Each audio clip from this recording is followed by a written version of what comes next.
গাঞ্জার নাম পাল্টে এখন সবজি হয়ে গেছে। কি হয়ে গেছে বাবা? খোর 6 ইঞ্চি 12 ইঞ্চি নেশা খোর, ট্যাবলেট খোর, এরপরে মনে করেন যে সবজি খোয়া করে আল্লাহ আমার ছেলেকে পুরো জামুরহাটের মধ্যে ধনী বানায় দাও। আল্লাহ সে যেন জামুরহাটে 24 তলা বিল্ডিং তোলে, সে যেন বিসিএস ক্যাডার হয়। 3 বছর পরে খুঁজলে দেখবেন ওর বেটা বিসি খাওয়ার মাস্টার হয়। বড় বড় চোখ করে তাকে আসেন, মনে হচ্ছে আমাকে পিটপিন। আপনারা কথা শোনে না, খালি 3G মোবাইল নিয়ে ও যদি বলি ডানিয়া ওই আগেই বাঁই বস থাকে।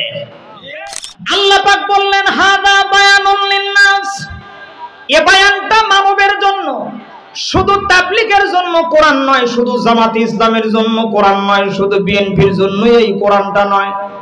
এই কোরআন দিয়ে লাউ গাছের পোকা তাড়াবেন এই জন্যই কোরআন না, কোরআন তেলাওয়াত করে করে নামাজ পড়বেন শুধু সেই জন্যই কোরআন দেয় নাই। আসমানের নিচে জমিনের উপরে যতগুলো হায়ানুন নাতিক এবং বিবেকবাদ সম্পন্ন মানব আছে, এই পথভোলা মানবদেরকে ধরে ধরে দীর্ঘ 23 বছরে আল্লাহ রাসূলের উপরে 30 পারা কোরআন নাজিল করে দিল। নাসমা বিলা সুবহাতিন, যখন যতটুকু প্রয়োজন ততটুকু রাসূলের উপরে নাজিল করে দিয়েছে। এই কোরআন মানবে যারা, হেদায়েত পাবে তারা, আল্লাহর তৈরি জান্নাতে যাবে তারা। ঠিক কিনা বলেন আপনারা? জোরে বলেন না কেন ঠিক কিনা? তাহলে কি বলতেছেন আল্লাহ পাক? হাদা বায়ানুল লিন্নাস, এই বায়ানটা মানবের জন্য। কি হবে এই বায়ান দিয়ে? ওয়াহুদাম, এই কোরআন মানুষকে হেদায়েত করবে। আল্লাহ পাক এই আয়াতের শেষে বললেন ওয়া মাউইযাতুল লিল মুত্তাকিন,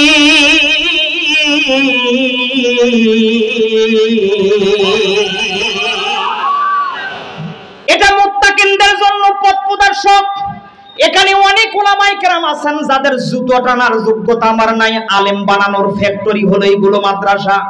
তবে একেবারে হেলা করেন না, আমি একটা মাদ্রাসার আরবি প্রভাষক, একেবারে ছোট মনে করেন না। অনেকে মনে করতে দাঁড়িয়ে মসি নাই রে, তা কিসব ক্লিয়ার চাপ বড় মাহফিলত রে, খালি বসেন আজকে দেখেন কি হয়। এটি খেলা কি জিনিস আজকে হবে ইনশাআল্লাহ। আসেন অ্যাটেনশন আসেন। কোরআনের তাফসীর করতে গেলে মুফাসসিরিন کرام লিখেছেন আল কোরআনু ইউফাসসিরু বা'দুহুম বা'দা, কোরআনের একটা আয়াত অন্য আয়াত দ্বারা ব্যাখ্যা করে, তাফসীর করে, বিশ্লেষণ করে। তাফসীর শব্দের শাব্দিক অর্থ হলো খুলে ফেলা, উলঙ্গ করা, মেলে ধরা, মেলে দেখানো, তাকে তাফসীর বলে। তাহলে এই আয়াত দ্বারা কোরআনের অন্য আয়াতের মধ্যে আল্লাহ রাব্বুল আলামিন বললেন আল্লাযীনা ইয়াসতামিউনাল কওলা ফায়াত্তাবিউনা আহসানাহু উলাইকাল্লাযীনা হাদাহুমুল্লাহ। আর ভাই দুই হাত তুলে বলেন না কেন আল্লাহু আকবার? খেয়াল করেন, অ্যাটেনশন প্লিজ। আল্লাযীনা ইসমি মাউসুলা সিগাই জমা, আর যারা ইয়াসতামিউনাল কওলা মুজারের আলোচনা, প্রেজেন্ট ফিউচার বর্তমান ভবিষ্যৎ, এই কোরআন দ্বারা শুনতেছে, ভবিষ্যতে যারা শুনবে। ফায়াত্তাবিউনা এটাও মুজারের আলোচনা, প্রেজেন্ট ফিউচার বর্তমান ভবিষ্যৎ, এটার ইত্তেবা যারা করবে, এটা যারা মেনে নিবে, মেনে নেওয়ার ডিসিশন যারা গ্রহণ করবে, আল্লাহ রাব্বুল আলামিন তাদের জন্য জানাই দিল উলাইকাল্লাযীনা হাদাহুমুল্লাহ, আমি আল্লাহ রাব্বুল আলামিন তাদেরকে হেদায়েত নসিব করে দেব। প্রিয় জামুরহাটবাসী, মেহেরবানি করে কথার দিকে অ্যাটেনশন হবেন। এই এলাকার মধ্যে যাদের সন্তানগুলো ডালখোর, বাবাখোর, 6 ইঞ্চি 12 ইঞ্চি নেশাখোর, ট্যাবলেট খোর, এরপরে মনে করেন যে সবজি খোর, সবজির উপর নাম হলো গাঞ্জা, গাঞ্জার নাম পাল্টে এখন সবজি হয়ে গেছে। কি হয়ে গেছে বা কথা কয় না গো, আশ্চর্য হয়ে গেলাম। খেয়াল করেন, এই খোর যারা আছে, এই খোরগুলো যদি চিন্তা করে, আজকে জামুরহাট দাখিল মাদ্রাসায় ছোট বক্তার 2 নাম্বার মাল মাওলানা রায়হানুল ইসলাম সালিহি আসছে, কোরআন থেকে কথা বলতেছে, একটু যাই না কেন, দেখি না কেন, কি বলে শুনি না কেন, এতটুকু চিন্তা নিয়ে যদি তারা কোরআনের মাহফিলে আজকে বসতে পারে, আল্লাহর কোরআন হাতে নিয়ে চ্যালেঞ্জ করে দিলাম। খেয়াল করেন, আগামী কাল থেকে তাদের আর নিশা খাওয়া লাগবে না, ডালের ভালো লাগবে না, বিসি ভালো লাগবে না, 6 ইঞ্চি ভালো লাগবে না, যশোরের কেরু ভালো লাগবে না, ব্ল্যাকও ভালো লাগবে না। আল্লাহ পাক তাদেরকে হেদায়েতের মালা দিয়ে বাড়ির মধ্যে দিয়ে দিবে। দলিল আল্লাহ পাক বলেন ওয়াল্লাযী জাহাদু ফিনা, অ্যাটেনশন হবেন, ওয়াল্লাযী জাহাদু ফিনা লানাহদিয়ান্নাহুম সুবুলানা, জমার সিগা, লানাহদিয়ান্নাহুম সুবুলানা ওয়া ইন্নাল্লাহা লামাআল মুহসিনিন।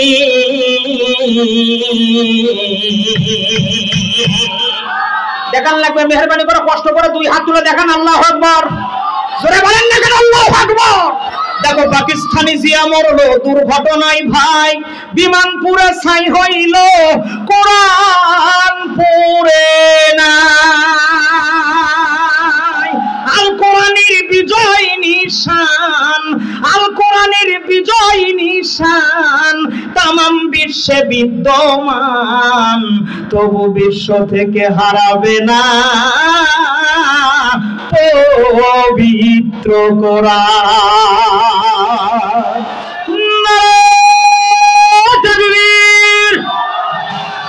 অ্যাটেনশন।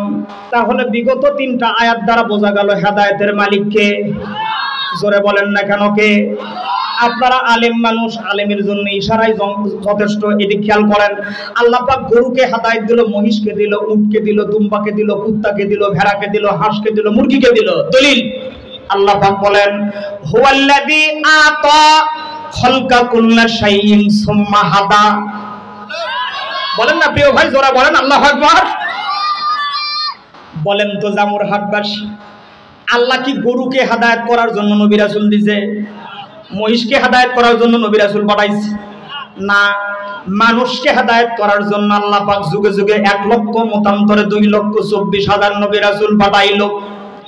কিন্তু গরুকে হেদায়েত করার জন্য, কুকুরকে হেদায়েত করার জন্য, জীবজন্তুকে হেদায়েত করার জন্য আল্লাহ পাক নবী পাঠায় নাই। আল্লাহ পাক বলতেছেন আমি আল্লাহ পাক তাদেরকে হেদায়েত দিয়েই দুনিয়াতে দিয়েছি। এখন দলিল নেন, দেখবেন আপনাদের জামুরহাটের মধ্যে যারা যেই সমস্ত ছেলেরা কবুতর পালে, এখন তো যুবকেরা কবুতরের পাগলা। কয়েকদিন আগে একটা নতুন হুন্ডা নামছে, নাম হলো রয়েল, এর মাত্র 3,50,000 টাকা। এই হুন্ডার জন্য যুবকেরা পাগল, ওই একদম বাড়ির থেকে বের হয়ে মরদ চলে যায়, যে বলে টাকা না দাও বন্ধু বাড়িতে আসবো না আমি। কথা বল না কেন? হ্যাঁ, একটু মনোযোগ দেন। দেখবেন যুবক যখন কবুতর পালে, মাত্র 8-9 এর পোলাপান, এরা ঘন্টার পরে ঘন্টা ও জায়গায় বসে থাকে, কবুতর খেলা করে, ওদের দেখে বড় ভালো লাগে। আল্লামা জাহরুল্লাহ জমকশরী রাহমাতুল্লাহ আলাইহি যেই মানুষটা তাফসীরে কাশফ লিখেছেন দীর্ঘ 23 বছরে, আল্লাহ পাক কোরআনটাও নাজিল করেছেন 23 বছরে। আল্লামা জাহরুল্লাহ জমকশরী রাহমাতুল্লাহ আলাইহি একটা কিতাব লিখলেন হায়াতুল হায়ওয়ান। মনোযোগ দেন, এদিকে হন, অ্যাটেনশন প্লিজ, এদিকে তাকান। এই হায়াতুল হায়ওয়ান কিতাবের মধ্যে লেখে আল্লাহ পাক কবুতরকে হেদায়েত এমন ভাবে দিল, দেখবেন পাইরি কবুতরের যখন ডিম পাড়া শেষ হয়ে যায়, তামাম বিশ্বের ঘড়ি যদি আপনি এক জায়গায় করে রাখেন, দেখবেন যতক্ষণ ওই ডিমের উপরে তা দিবে পাইরি, পায়রাও ততক্ষণ দিবে। এই জ্ঞান কবুতরের মধ্যে ঢুকায়া দিল কে? বলেন না কেন কে? আপনাদের জামুরহাটে মুরগি আছে, দেখবেন এই মুরগির যখন ডিম পাড়া শেষ হয়ে যায়, মুরগির নিচে আপনি 2 প্রকারের ডিম দিবেন। 5টা দিবেন হলো হাঁসের ডিম, 5টা দিবেন হলো মুরগির ডিম। 2 প্রকারের ডিম দিবেন মুরগির নিচে, 5টা দিবেন হাঁসের ডিম, 5টা দিবেন মুরগির ডিম। এটি দেখেন মার্কারি কালি দিয়ে ডিমগুলোতে আপনি নাম্বারিং করে দিবেন 1 2 3 4 5 6 7 8 9 10। 3 ঘন্টা পরে মুরগিটা উঠায় দেখবেন 1 গেছে 9 এর কাছে, 9 গেছে 7 এর কাছে, 7 গেছে 5 এর কাছে। কথা কন না কেন আপনি? এই মানুষ কথা কন না কেন? কি জোরে কন না কেন? আগামীকাল বাসায় যা চেক করে দেখবেন কে উল্টায়া দিল, কে ঘুরায়া দিল। ও জামুরহাটবাসী, মুরগি ভালো করে জানে, আমি যদি ডিমের মধ্যে সমান ভাবে তা না দেই, ডিমটা নষ্ট হয়ে যাবে, ডিমটা পচে যাবে, ডিম থেকে বাচ্চা ফুটবে না। এজন্য মা মুরগিটা, আধুনিক সায়েন্টিফিকশন বলতেছেন, আধুনিক যুগের বিজ্ঞানগুলো বলে দিচ্ছেন জীব বিজ্ঞানের কথা, প্রতি 3 ঘন্টা পর পর মা তার আপন ঠোঁট দিয়ে ডিমগুলো উলট পালট করে দেয়। এই জ্ঞান মুরগির মধ্যে ঢুকায়া দিল কে? জোরে বলেন না কেন কে? শুধু তাই নয়, 21 দিন 22 দিন পরে 2 প্রকারের বাচ্চা ফুটবে, দেখবেন 5টা হবে হাঁসের বাচ্চা, 5টা হবে মুরগির বাচ্চা। প্রাণীর ভাইয়েরা আমার, হাঁসের বাচ্চার যখন 3 দিন বয়স হয়ে যাবে, এই 3 দিনের হাঁসের বাচ্চা বাড়ির উঠানের সামনে, আঙিনার সামনে পুষ্করি যদি দেখে, যদি ডোবা দেখে, নালা দেখে, দেখেন এদিক দেখেন, 3 দিনের হাঁসের বাচ্চা খালি গড় গড় গড় গড় করে পানির দিকে দৌড় দেয়। মা মুরগি পিছন থেকে খালি টক টক টক টক টক টক করে জানায় দেয়, বলে বাবা তুই ছোট, পানিতে নামিস না, তুই মারা যাবি, ওটা পানি।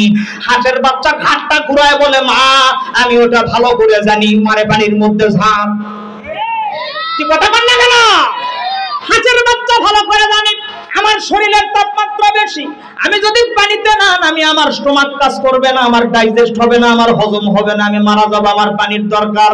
আমার মা ভুল বলতেছে, আমাকে ছোট থেকে মা আমার নানাম কিছু বলবে, এই জ্ঞান হাঁসের বাচ্চার মধ্যে ঢুকায়া দিল কে? বলেন জামুরহাটবাসী কে? আসমান থেকে বৃষ্টি নাজিল করে কে? জমিন থেকে ফসল উৎপাদন করে দেয় কে? আর হাসিনারে নামাইলো কে?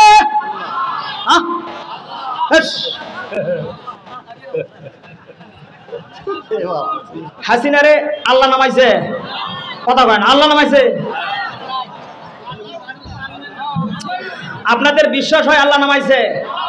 যেরকম তো কাদের কাদের বিশ্বাস হয় আল্লাহ নামাইছে? হাত দেখান তো। মাশাআল্লাহ, তাকবীর, নারাই তাকবীর, লিল্লাহি তাকবীর। ভালো করে শোনেন জামুরহাটবাসী, যে যত বড় নেতা আল্লাহ পাক তাকে তত ছোট জিনিস দ্বারা সাইজ করে দুনিয়ার থেকে বিদায় করে দিয়েছে। কথা বল না কেন? এই বাংলাদেশের নতুন প্রজন্মগুলো যাদের সম্পর্কে আমাদের চিন্তা চেতনার ধারণা ছিল না, আম্মা হাসিনা কেন এই ফাঁসিবাদ সরকারও কোনোদিন ধারণা করতে পারে নাই যে ছাত্র সমাজ আমাকে পতন করে দিবে। এই বাংলাদেশের নতুন প্রজন্মগুলো ৭১-এর যুদ্ধ দেখে নাই, ৫২-র ভাষা আন্দোলন তারা দেখে নাই, কিন্তু তারা বিগত ৩ বছর কিভাবে দিল্লির ভোট রাতে কেটে করে নিতে হয় এটা তারা দেখেছে। আর জোরে বলেন না কেন? ঠিক না বলেন, জোরে বলেন। আমারও যদি এই বাংলাদেশের জমিনে কোরআন নিয়ে কোন রকমের ষড়যন্ত্র করা হয়, অবাধ আলেম ওলামাদের বিরুদ্ধে যদি মিথ্যা মামলা দেওয়া হয়, আর আলেমদের উপরে যদি নির্যাতন চালানো হয়, বাংলাদেশের আবাল বৃদ্ধ জনতা একে কাঁধে কাঁধবদ্ধ হয়ে যে আসুক না কেন ওখানেই প্রতিরোধ করে তুলবে। তুই হাত তুলে বলেন, কথা ঠিক না বেঠি? প্রস্তুত আছেন আপনারা? কথা বলেন তো, প্রস্তুত আছেন আপনারা?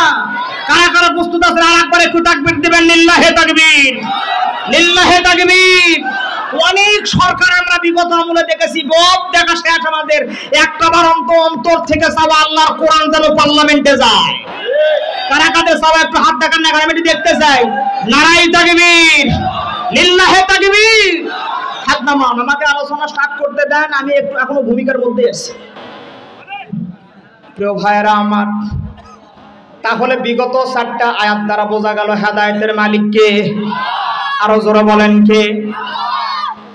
কোরআন দিয়ে খালি হেদায়েতই হয় না। আল্লাহ পাক বলেন, ওয়ানাজ্জালনা আলাইকাল কিতাবা তিবয়ানাল লিকুল্লি শাইইন হুদাও ওয়া রাহমাতাও ওয়া বুশরা লিল মুসলিমিন।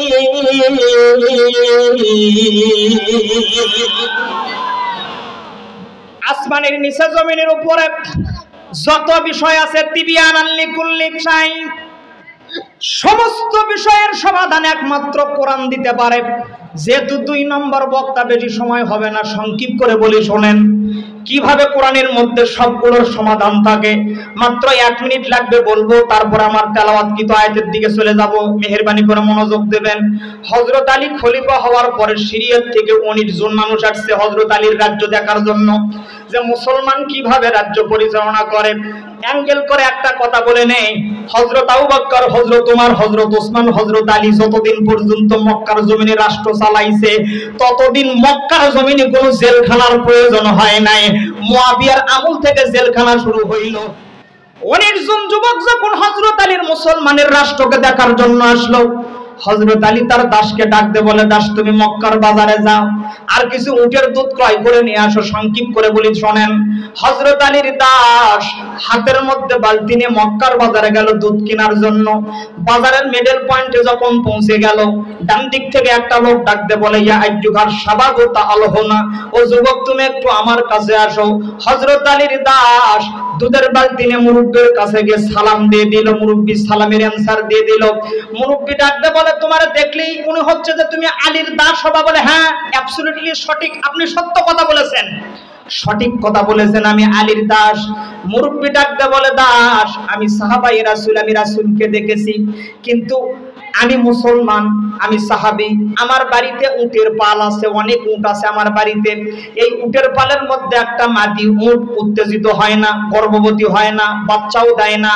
আমি মনে মনে মানত করেছিলাম আমার উটটা যদি গর্ভবতী হয় আর যদি বাচ্চা দেয় আর যদি দুধ হয়, তাহলে কিছু দুধ আমি মুসলমানদের খলিফার কাছে আমি পৌঁছায় দেব, হাদিয়া দিব।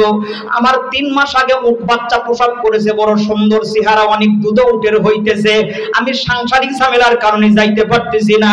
আমি তোমাকে কিছু উটের দুধ হাদিয়া দিচ্ছি, তুমি নিয়ে গিয়ে খলিফার কাছে হাদিয়া দিবা।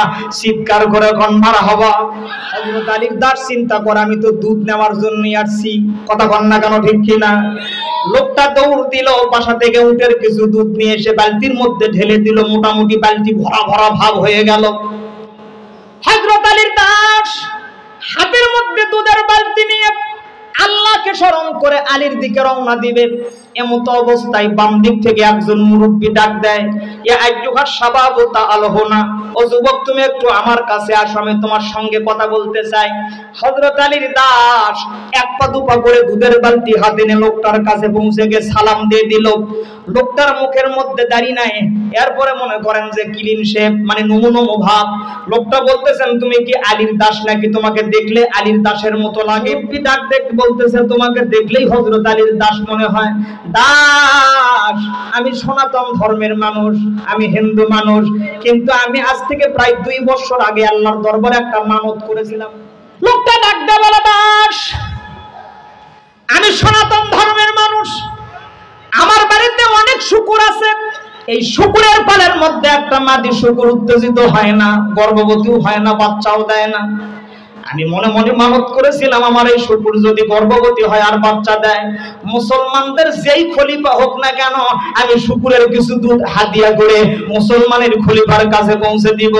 দাসরে, তুমি একটু এখানে অপেক্ষা করো, তোমার কাছে সত্য কথা বলি, আজ থেকে 3 মাস আগে আমার সেই শুকুর গর্ভবতী হয়েছে। আল্লাহর মক্কর আর আল্লাহর খেলা বোঝা যায় না। দাস, গত 3 মাস আগে আমার সেই শুকুরটা একদম 3টা বাচ্চা দিয়েছে, বড় ফুটফুটে বাচ্চা। আমি সাংসারিক ঝামেলার কারণে খলিফার কাছে যাইতে পারি নাই। তুমি এখানে অপেক্ষা করো, আমি আলাদা ভাবে শুকুরের দুধ নিয়ে এসে তোমাকে দিচ্ছি। আমার মানবটা তো পূরণ করা লাগবে। এই দুধটা নিয়ে তুমি খলিফার দরবারে পৌঁছে দিও। প্রিয় জামুরহাটবাসী, লোকটা দৌড় দিল। কবা নাই, বলা নাই, দেখা নাই, শোনা নাই, যাই কয় আই রে, তার সাথে যাই রে, সিটি সিটি যাই রে, লাঠির পিটন খাই রে। এরকম পাবলিক আছে না নাই? যখন তো আছে না নাই?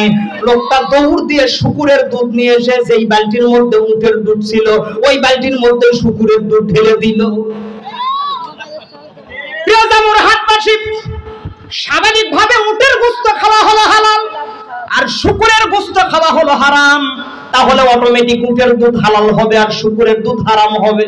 এখন হালালের মধ্যে হারাম প্রবেশ করলো, হালালের মধ্যে হারাম প্রবেশ করে গেল। তাহলে এই দুধের বালতির মধ্যে, যার মধ্যে উটের দুধ আছে আর শুকুরের দুধ আছে, মনে করেন এই বালতি, এই বালতির মধ্যে উটের দুধ আছে, শুকুরের দুধ আছে, এই দুধ হালাল হবে না হারাম হবে? আপনাকে এলাকার মানুষ খুব মাসলাই পটু, আমি এটা জানি, একটু আওয়াজ দেন না কেন, কি হবে? হারাম হয়ে যাবে। দাসটা একদম স্ট্রেস হয়ে গেল, হাইরা হাই, এটা কোন কাম হয়ে গেল? যদি দুধের বালতি আমি নিয়ে যাই, আলী রাগ করবে। এ জায়গায় যদি দাঁড়ায় থাকি, তাহলে আলী মন খারাপ করবে, সময় পাস হয়ে যাবে। কিং কর্তব্য বিমূঢ় হয়ে দুধের বালতি হাতে নিয়ে হযরত আলীর দাস এক পা দুপা করে হযরত আলীর দরবারে পৌঁছে গেল। জোহরের নামাজের সময় হয়ে গেল। হযরত আলী নামাজ পড়ার জন্য মেহমানদেরকে সঙ্গে করে নিয়ে তহরাত অবলম্বন করে মসজিদের দিকে যাওয়ার পথে ডান দিকে তাকায় দেখে দাস দাঁড়ায় দাঁড়ায় কান্না করে।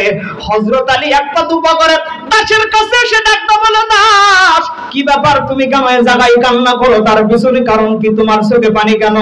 সংক্ষিপ্ত কথা হলো, দাস ডাকতে বলে, আমিরুল মুমিনিন, খলিফাতুল মুসলিমিন, এই বালতির মধ্যে উটের দুধ আছে, শুকুরের দুধ আছে, আমি কি করব বুঝতে পারতেছিলাম না। হযরত আলী মুস্কি হাসি দিয়ে বলে, দাস, তোমার টেনশন করা লাগবে না, তোমার চিন্তা করার দরকার নাই, তুমি ওযু করে নামাজ পড়ার জন্য আসো। আমি রাসূলের জামাতা শেরে খোদা আলী তোমার কাছে ওয়াদা হলাম, আমি জোহরের নামাজ পড়ে এসে তোমার বালতির উটের দুধ আর শুকুরের দুধ 2 ভাগ করে দেব। জোরে বলা লাগবে আল্লাহু আকবার। আরেকবার একটু কষ্ট করে 2 হাত দেখাবেন, আজকের ওয়াদান মনে থাকে আপনাদের। 2 হাত তুলে কোন আল্লাহু আকবার।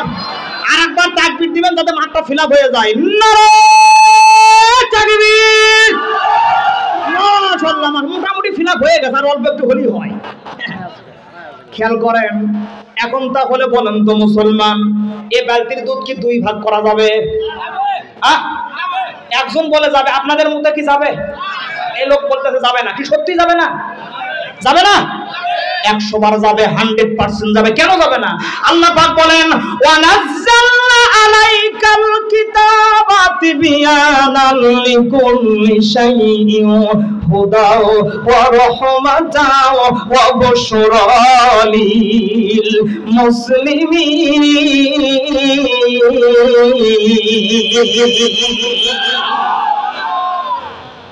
তিবিয়ানাল লিকুল্লি শাই, কোন সূরার কয় নাম্বার আয়াত, কিভাবে দুই ভাগ করে আমি কি বলবো? কতক্ষণ না কেন বলবো? যারা বলেন বলবো, অবশ্যই বলবো। দুধ দুই ভাগ করব, তারপরে স্টেজ থেকে আজকে নামবো। এদের আর থাক না হলে যাক।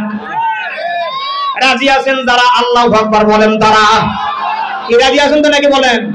এই দুধ আজকে দুই ভাগ করব, তারপরে স্টেজ থেকে না। জামুর হাটের আজকে হসে কি সেটা দেখে দাও, আমরা সংখ্যার দিকের মানুষ। এখন আমার তেলাওয়াতকৃত আয়াতের দিকে চলে যান, সকলে জবান খুলে পড়েন বিসমিল্লাহির রাহমানির, মেহেরবানি করে জবানটা খুলে পড়েন বিসমিল্লাহির রাহমানির। وَإِذْ يَمْكُرُ بِكَ الَّذِينَ كَفَرُوا لِيُثْبِتُوكَ أَوْ يُقْتُلُوكَ أَوْ يُخْرِجُوكَ وَيَمْكُرُونَ وَيَمْكُرُ اللَّهُ وَاللَّهُ خَيْرُ الْمَاكِرِينَ।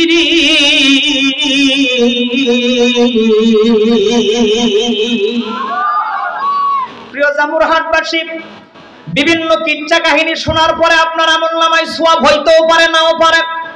কিন্তু কোরআনের যদি একটা আয়াত কোন মানুষ তেলাওয়াত করে, তেলাওয়াত শুনে, অর্থ পড়ে, অর্থ যদি শুনে, যত সামান্য তাফসীর যদি পড়ে, তাফসীর যদি শুনে, তাহলে একটা আয়াতের বিনিময়ে রাসূল সহিহ মিশকাতের মধ্যে বললেন নগদ 500 রাকাত নামাজের সওয়াব দেওয়া হয়।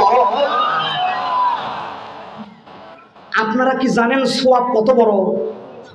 এদের বক্তারা নেকি নেকি বলে, হুজুরেরা নেকি নেকি বলে যে বা তোর 50টা নেকি হবি রে, টাকা 5000 মাঝে সাথ দে, তোর একেবারে জান্নাত, তোর একদম অনেকগুলো নেকি হবে। আপনারা কি জানেন নেকি কি ছাসিলের সমান খাবা, তরমুজের সমান? কথা বল না কেন? এই টেবিলের সমান একটা করে নেকি। আমি গত 7-8 প্রত্যেক বছর আমি যাও, সারা বাংলাদেশ চষে বেড়ানো মানুষ। আমি গত 7-8 বছর আগে মাহফিল শেষ করে বাসায় আসছি রাত 3:30টায়। তো বাসার মধ্যে ঢুকে আমার মাথার মধ্যে মনে হয়েছে কি এখন নেকি নেকি বলে হুজুরের, এই নেকি কত বড়। আমি নেট খাটা শুরু করে দিলাম, পাই না। আল্লামা জাহরুল্লাহ জমকশরী রহমাতুল্লাহ আলাইহির হায়াতুল হাইওয়ান কিতাবের প্রথম খণ্ড খুললাম, দেখলাম উনি লিখতেছেন একটা করে নেকি তুর পর্বতের সমান। একটু আওয়াজ দেন না সুবহানাল্লাহ বলেন, আরো জোরে বলেন সুবহানাল্লাহ। আমি চিন্তা করতেছি তাহলে তুর পর্বত কত বড়, এই তুর পর্বত আমার জানা দরকার। এখন তো ইতিহাসের কিতাব খোলা লাগবে। অধ্যাপক কিয়ানি লিখতেছেন তুর পর্বত প্রস্থ হলো 300 কিলো, দৈর্ঘ্য হলো 300 কিলো। বলেন না ভাই, জোরে বলেন না কেন? আল্লাহু আকবার। ও জামুরহাটবাসী, কিয়ামতের ময়দানে উম্মতে মুহাম্মাদীর আমলনামায় যদি 7টা তুর পর্বত তুলে দিয়ে দেয়, অন্য কিছুর দরকার নাই, 7টা নেকির বাদৌলাতেই আল্লাহ রাব্বুল আলামিন উম্মতে মুহাম্মাদীদেরকে জান্নাত দিয়ে দিবে।